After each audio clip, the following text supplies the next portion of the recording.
Hello， 大家好，我是蔡海峰，今天也写了一首圣诞歌。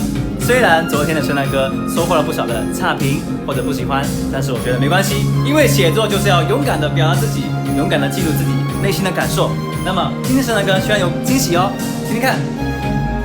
降低氣溫，佳節便在走近，某些記憶竟會逐漸解禁，而往日和你多麼好，聖誕夜每秒在貼緊。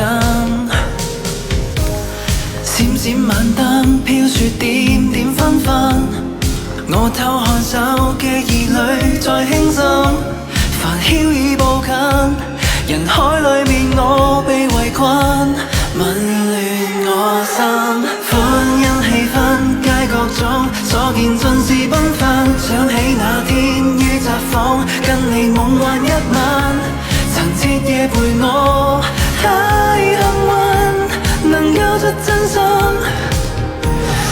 幾千對手都碰到，共同用力捉緊100分的愛戀，盡情浪漫相襯。而往日成傷痕，掛念能傷人，你送我的頸鏈，留低了共振。取個名吧。情人